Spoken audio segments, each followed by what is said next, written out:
こんにちは、ゆっくり歌劇団でございます。私たちは、イングランドの北部から中部までを縦断するローカル線、セトル・カーライル線に乗車しています。ここは、イングランドの尾根を通る路線、と言われ、車窓には素晴らしい風景が広がります。僕たちが訪れた冬は、天気が崩れることが多く、景色が見渡せないことも珍しくないのですけれど、幸いにも乗車した日は、青空が広がっていました。前編の動画では、この路線が作られた経緯と、その後の迷走をお話ししてきました。後編では、継承路線の現在、そして、皆様がよくご存知の列車の、いや、面白くはないな。その、ちょっとしたエピソードをお伝えしたいと思っています。じいちゃんさん、今明らかに保護者の圧を背後に感じたでしょ。さすがの僕も少し怖くなった。セトルカーライル線は、全長117キロの区間に19の駅があります。カーライルからの定期列車は、その全てに停車し、途中の駅からは、車内販売員も乗車します。現在この路線には、1年間に100万人を優に超える多くの人たちが利用しています。1980年代前半にイギリス国鉄が廃止を検討した時は9万人台だったから。すげえな、10倍以上だぞ10倍以上。おかげで定期列車の運転本数も増加し、一度は閉鎖された駅が再びオープンするなど、近年も活気を見せている。とりわけ週末は、1日わずか2、3往復だった列車が6往復にまで増発。平日ダイヤもお昼頃は1時間ごとに運転されていて、秘境路線から脱却しつつある。鉄道の利用客は、今回の私たちのように、車窓を眺めつつ、街から街へローカル線の旅を楽しむ人もいれば、途中の駅で下車してトレッキングをする方たちもいます。もっともこの時は、季節が冬でしたから、降りる人も乗る人も数えるほどでした。春から夏にかけては、列車の増結が必要なほど、多くのお客さんが乗るようです。もしここで、愛さんとじいちゃんさんが降りたら、まさしく、ハイキング中のドイツ人ですな。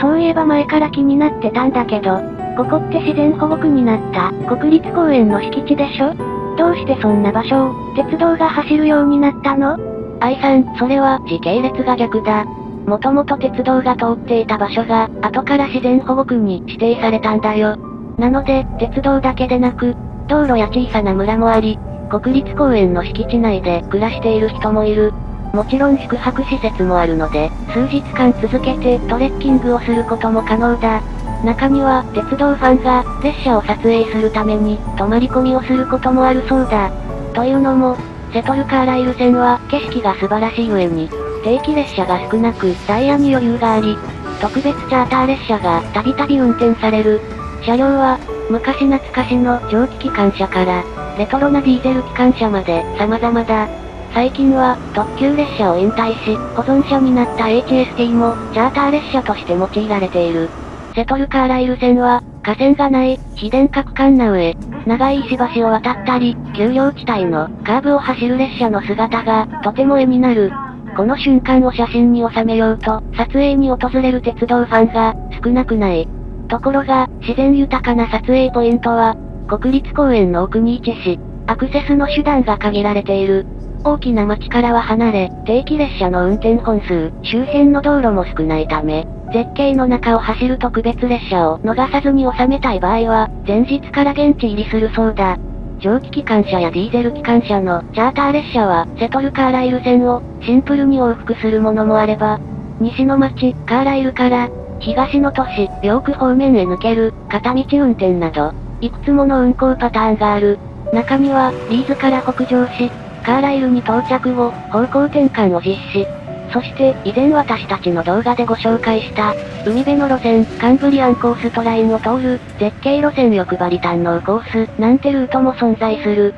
ゆっくりさんが言った、撮影スポットの石橋は、車内からもたまに見えることがあるね。この辺りは、セトルカーライル線のハイライトです。路線の最高地点、そして、イングランドで最も標高が高い駅が、次々に現れます。最高地点の高さは、驚きの海抜1170フィート、です。あれ？フィートって、長さどれぐらいだっけ？ 1 フィートは1フィートだろ。えっちゃんは黙ってて。だいたい、30センチ。ということは、海抜356メートルぐらいだね。別の意味で驚きの数字です。最高地点から南20キロ離れたデント駅がイングランドで一番高い場所にある駅なのだそうです。そこからさらに8キロほど南下すると長い石橋を渡ります。これはリブルヘッド高架橋。24のアーチで構成される全長400メートルの橋です。セトルカーライル線の中では最も長い橋で、一番高い橋脚は32メートル。9階から10階建てのビルに相当する高さがあります。蒸気機関車などのチャーター列車が走るときは、ここで特別列車を取ろうと、各地から鉄道ファンが集まります。線路が緩くカーブしているので、車内からでも橋を眺めることが可能です。現在のセトルカーライル線を走る定期の旅客列車は、北のカーライルと南のリーズを結ぶ各駅停車のみです。2002年までは2往復のリーズ発列車がカーライルから先のスコットランドのグラスゴーまで延長運転をしていました。それから近年は貨物列車の運行会社もこのローカル線を注目しています。というのも、ここと並行する幹線、西海岸本線は年を追うごとに旅客列車、貨物列車の運転本数が増え、いつも混雑しているからです。西海岸本線はロンドンから中部地域までは線路が4本敷かれた複々線なのですが、北に行くにつれて通常の複線区間になる箇所が増えてきます。そうなると、貨物列車、各駅停車、急行、そして高速特急が同じ線路を走ることになります。こうした区間で貨物列車は退避線に入り、後から来る特急列車をパスするのですけれど、退避設備の数が限られていますし、後続列車に抜かれる回数が増えると、所要時間が延びてしまいます。また、重い貨物列車は加減速が遅いですから、特急、急行列車にとっても運転の妨げになります。そこで西海岸本線を避けて、貨物列車もセトルカーライル線を走ることが検討されているんです。それに、過去には何度か、高速特急のクラス390ペンドリーの君も、この線路を走行した実績もあります。西海岸本線が普通になった際、迂回ルートとして使用されました。ただここは、全線非電化ですので、電車が自力で走行できません。ですので、クラス390型電車は、ディーゼル機関車に牽引されて、山間部のローカル線を通過していました。ここは、西海岸本線と平行に通っているから、一時は無駄な路線扱いだったのに、よく息を吹き返しましたね。2000年代まで、定期の貨物列車も走っていたらしいよ。沿線に、石膏を産出する地域があったり、中部イングランドに点在する火力発電所に石炭を輸送していたんだって。そういえば、さっきから何度か、駅の間に不自然にだだっ広い、不思議な土地がありました。あれは、貨車を止め置くヤードや、通過待ちをするための信号所だったんですね。その通りだ。補足すると、この路線の分岐や信号の制御は、機関車トーマスに出てくるような信号所から手動で操作するんだ。腕儀式信号機も現役で使われていて、鉄道ファン必見の設備が至るところにある。やがて列車は山の区間を走り終え、スキップトンという町に到着。ここから線路は電化され、電車が走るようになります。今までクラス158型機動車は、セトルカーライル線区間を、最大でも時速100キロほどで走行していました。けれども、スキップトンからリーズまでは、許容速度が上がり、最高速度の時速140キロで走っていきます。スキップトンでは、終点の都市、リーズへ向かうお客さんが多数乗ってきて、車内の座席が半分以上埋まるようになりました。ちなみにここは、1日1往復、特急列車のあずまが、ロンドンからスキップトンの間を走っています。特急はスキップトン止まりなの？ハイブリッドのクラス800型なら、その先も走れると思うんだけど、物理的には可能だし、実現したら楽しいだろうけど、あいにく路線の認可が下りてないんだよ。それから、スキップトンから終点リーズの間には、以前、はっちゃんがご紹介した保存鉄道、キースリー&ワースバレー鉄道があります。あ、当時は、謎のキャラクターでしたね。かなりわかりやすかったけどな。ここは夏の間、いつも賑わっていたのに、今日はなんだかひっそりしてますね。保存鉄道は冬のシーズンは基本的に運転しないからだよ。ただ、クリスマスが近くなる12月の週末は、クリスマスイベントとして、蒸気機関車や機動車が特別な飾り付けをされて走行するようだ。といった話をしていると、間もなく終点のリーズ駅に到着です。カーライルから3時間かけて走ってきた、クラス158型スプリンターは、ホームに止まるとエンジンを切り、車内が静かになりました。束の間の休憩の後、この機動車は、再びセトルカーライル線を走り、カーライルへと戻っていきます。リーズ駅は中部地域の路線が集まる重要な駅です。東にはヨーク、西はマンチェスターとリバプール、そして南にシェフィールドと周辺の都市から伸びる線路が一つにまとまります。鉄道にとってもう一つ重要な拠点が、リーズ駅の東3キロのところにある巨大な車庫です。ここは、リーズ駅に到着した列車を、一時的に留め置くだけでなく、定期点検、車両の組み替えなどもできる整備拠点も兼ねているんです。そして、2019年11月の夜、この車庫に入る回送列車で、クラス800、はっちゃんが、前方を走行していた HST 君に追突し、面白い顔にしちゃったんだよな。えっちゃんいいのかそれで。全然構わない。アメリカのケーキより甘いぞこいつ。この事故の原因は、クラス800側の運転士が、新型車の操作に不慣れだったこと。そして、列車の状態にイレギュラーが起きたからでした。さらに調査を進めていくと、事故の2日前から予兆があったことが判明します。えっちゃんに追突してしまったクラス800型は、電殻管と非電殻管に対応したハイブリッド車両です。でも、リーズ駅から車庫までは全線に架線が張られているので、通常なら完全に電車モードで走行できるはずでした。ところが、事故の2日前、回送運転中にディーゼル発電機が始動して、非電化モードに切り替わる、というアクシデントがあったんです。始動しないはずのディーゼル発電機が、突然動き出した理由は、とても些細なミスでした。クラス800型は、高度な運転管理システムを搭載していて、列車の運転番号を入力すると、経路や停車駅を自動でセットアップしてくれる機能が備わっています。パンタグラフで走る電殻管と、ディーゼル発電機を必要とする非電殻管が経路上に混在する場合は、所定の位置に差し掛かったら、自動で発電機を起動してくれます。これは、ハイブリッド車両のクラス800型から採用された最新の機能でした。さて、事故の2日前、最終運用に就いたロンドン発リーズ行きの特急あずまは、手順通りにコンピューターを操作され、無事に終着駅までたどり着いています。ところが、その後に運転する回送列車は、もう一度運転管理システムに異なるコードを入力しないといけませんでした。この操作をしなくても、車両自体は動かせるのですが、車上コンピューターの設定は、ロンドン発リーズ行きのままなので、回送便として出発した列車は、定められたルートを外れて走行していると認識したのです。さらに、リーズ駅から車庫の間に電源の切り替えポイントがあったので、パンタグラフが畳まれ、発電機が始動。それを知らせるアラートが運転台に表示されます。通常なら一切始動しないはずの発電機が突然動き出したことに、運転士は慌てました。クラス800型のエンジンは、環境負荷が少ない最新のディーゼルエンジンで制御が全て電子化されています。それに加え、列車やエンジンの状態、運転情報は、メーカーの日立と、エンジンを製造した MTU 社にモニターされています。これにより、定期点検の周期、消耗部品の交換、故障の兆候などを、いち早く適切に判断できるので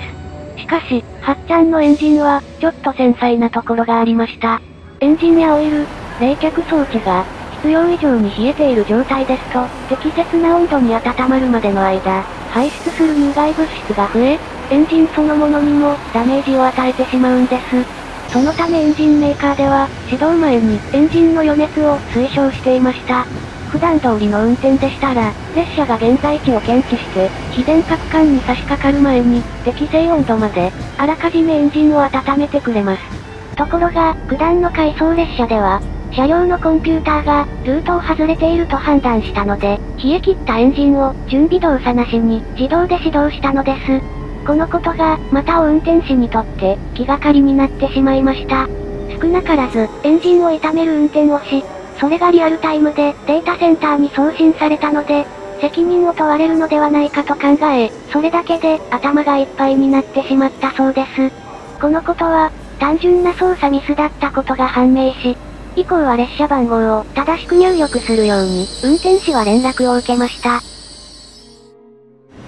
その2日後、同じ運転士が、同じ回送列車を車庫まで運転することになります。今度は、失敗を繰り返さないよう、回送列車用のコードを管理システムに入力しようとしました。しかしどういうわけか、何度もエラーが出てしまい、設定変更ができません。そのうち、出発信号が表示されたため、応急処置として、発電機の自動切り替え装置を無効にした状態で、リーズ駅を出発しました。幸い今度は、電車モードのまま、走行を続けてくれたので、運転士は安心し、切り替え装置の設定を元に戻そうとします。けれどその間、前方を走っていた HST 君への注意が、逸れてしまったのです。二つの列車は、同じ車庫へ入る、回送列車でしたし、お互いが、時速10キロ以下の、低速で動いていました。視界が悪い、夜間でしたが、前方の列車がブレーキをかけたら、すぐにわかるだろう、と判断していたようです。ところが、発電機の設定変更に手間取り、視線を前方に戻した時には、すでに HST 君の、見れば見るほど面白い顔が、凛々しい顔だろ、なあ白熊くん。ごめん、間違ってました。彼の、元から変な顔が、数メートル先に迫っていました。すぐに非常ブレーキをかけるも、間に合わずに衝撃、というのが、この事故の真相でした。でもおかしないか？イギリスの線路にも、赤信号に差し掛かったら、自動で列車を止める、ATS みたいな装置ぐらいあるやろ。それがですね、この時は、同じ信号区間の中に、2本の列車を同時に入れちゃってたんですよ。車庫に入る列車が、2編成ある場合、特例で許可されてる方法です。この間、運転士は、常に前方の列車から目を離さない、低速走行に限る、などの条件があります。ですが、無効にした切り替えシステムの設定を、早く戻したかった運転士は、目線をそらしてしまいます。しかも、加速レバーを動かしつつ、タッチパネルを操作していたため、認可された時速8キロを大幅に超え、25キロまで速度が出ていたことに、衝突直前まで気がついてませんでした。設定変更なんか、車庫で停車してから、落ち着いて戻せばよかったのに。そうなんですけど、戻し忘れが、怖かったんですって。こんな内容で終わるのは、ゆっくりさんの入れる、お茶やコーヒーのように、なんだか苦くて後味が悪いので、最後に、ハッピーエンドのお話をしますね。今の私のお茶のくだりは必要だったか？クラス800、801型、アズマと、インターシティ225を運行する、ロンドンノースイースタン鉄道、LNER は、2023年に、創業100周年を迎えていました。厳密には、現在の LNER 社と、1923年に誕生した LNER は、同じ名前なだけで、直接のつながりがないんだけどな。それに、初代 LNER、ロンドン&ノースイースタン鉄道は、1948年からイギリス国鉄になってるから、100年間ずっと続いてたわけでもないよな。今も半分国鉄みたいなもんだろ。てっちゃん自身がそれ言うか。それはともかく、これを記念して、クラス800型に特別ラッピングを施した編成が登場していました。ライトの横から側面全体に引かれる金色のラインが特別仕様の金色に変更。さらに、ロンドン側の先頭車には、LNER の歴史を彩り、東海岸本線を駆け抜けた、名車と、一部名車がラッピングされます。それは、誰がどっち？ノーコメント。この模様は、なかなかセンスがいいから、模型化してほしいですな。てっちゃんの写真が、ちょっと小さいけど、デル吉先輩は逆にでかすぎんだよ。あいつらしいな。記念ラッピングは、窓の部分に大きくシートが貼られているので、視界が気になってしまいますよね。ですがこの部分は、一等席用のキッチンなど、業務用の区画なので、元から客席ではありません。LNER のはっちゃんは、窓が埋められた部分を活かして、他にも色々な、ラッピング編成があるんですよ。と、ラッピングのように、外側だけ綺麗にまとめたところで、私たちのイギリス訪問、2023、冬は、お開きにしたいと思います。2023年の、冬の旅だったんだよな、これ。最初は完結まで2ヶ月の予定だったのが、時間かかりすぎたね。とにかく次回からは、別の国を目指して、新たな方面に進んでいきます。やることは常に、あさっての方向だけどな。その通り、それが私たちです。それではまた、次回まで、ごきげんよう。あ、そうだ。次の企画に必要だから、はっちゃんをサルデーニャから呼び戻さないと。おい、まだ閉じ込めてたのか。すんません。すぐに帰還の手配をいたします。3時間でやれ。今日中に戻せ。おう、てっちゃん、ほえー。